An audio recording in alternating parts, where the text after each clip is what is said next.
I would like to thank Skillshare for sponsoring this video. What's up guys? So many people have asked me, how do I reharmonize a melody? How do I find new chords? How do I stop playing Wonderwall? How do I get more girls? Well, in this video I want to answer those burning questions within you in 7 levels of reharmonizing a song.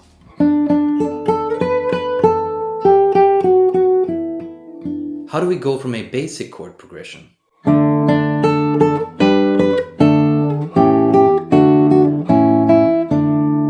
to something more interesting like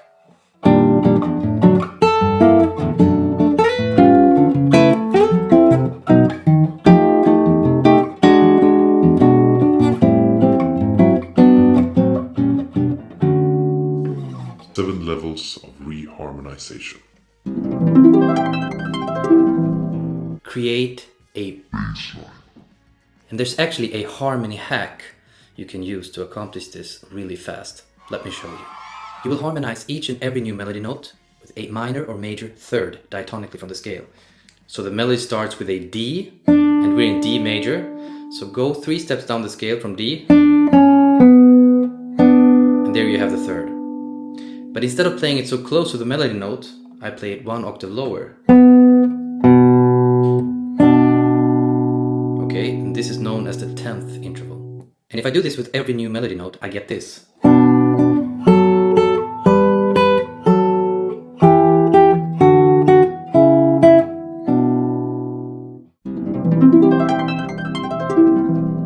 We're off to a good start now. We have the bass note together with the melody note, and those two together imply chords. We just need to find them. One quick way to do this is to find the diatonic chords. So from each bass note, find the 5th degree and the 7th degree diatonically, and you get full chords. And that would sound like this.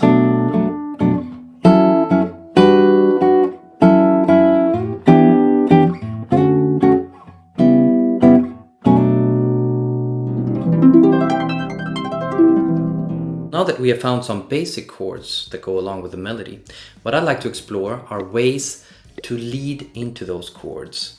And one effective way of doing that is to find all the dominant chords. So for example, in D major, the dominant would be A7. But all the other chords also have their respective dominants, and they would be known as secondary dominants. Let me play you an example now where I have added the dominant chords.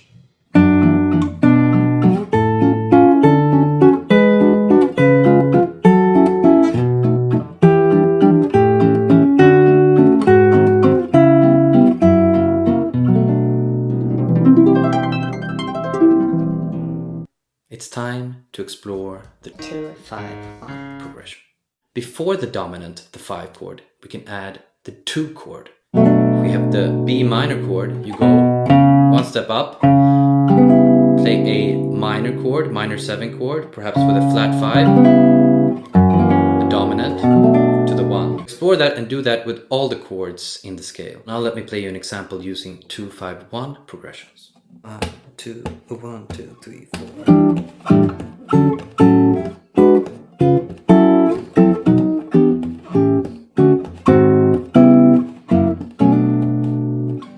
This video is sponsored by Skillshare. One of the greatest joys of life is to learn new skills and get that feeling of becoming better at something. But we all need help to stay inspired. Skillshare is an online learning community that does just that. I've been a part of the Skillshare community for quite a while now, and as a member you get unlimited access to thousands of inspiring classes on topics such as music, music production, film and video, graphic design and much more. I'm currently checking out a class by Ali Abdal on productivity called Principles and Tools to Boost Your Productivity, because I really need to get more stuff done.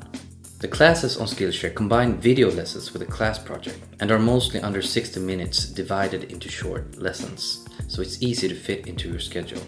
Skillshare is also incredibly affordable. It's less than $10 a month with an annual subscription.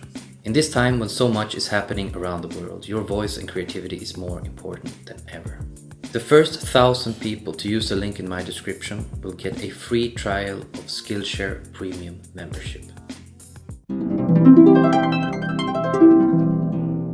Music is all about tension and release. going on a journey, then coming home.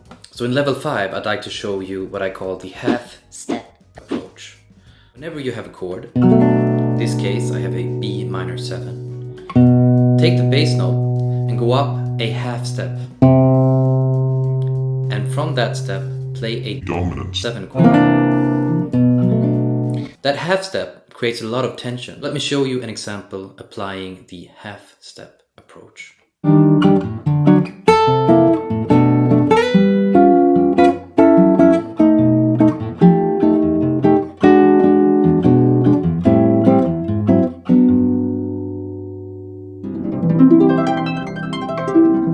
When you found these basic chords, the secondary dominants, the 2-5-1, the half step approach chords, you can also invert them.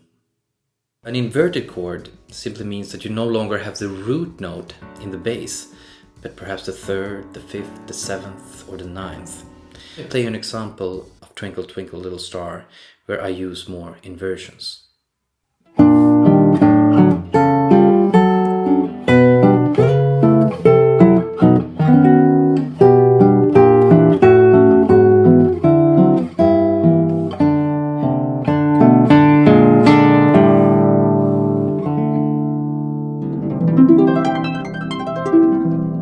It's great to have a toolbox. It's great to know a lot about music theory because that can help you when you get stuck. But don't let theory confine you. And if you don't know much about theory, don't let that stop you from trying things out. One thing I do, for example, is I just improvise and I allow my fingers to do whatever they want and trying not to think about what I'm doing.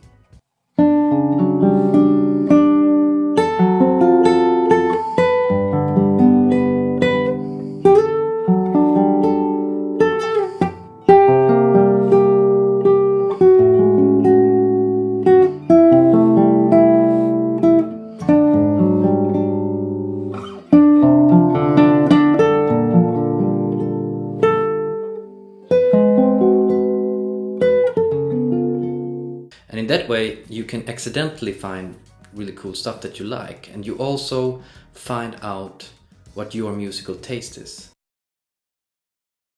Harmony is infinite, and compared to someone like Jacob Collier, I'm a beginner. It's really important not to get depressed about everything there is to learn, because you will never learn everything. There will always be something more to learn, and that's really good because the greatest joy in life is the process of learning, not achieving the end result. I hope this video was useful for you. And if you want more tutorials and stuff like that, I have that on my Patreon page. Thanks for listening.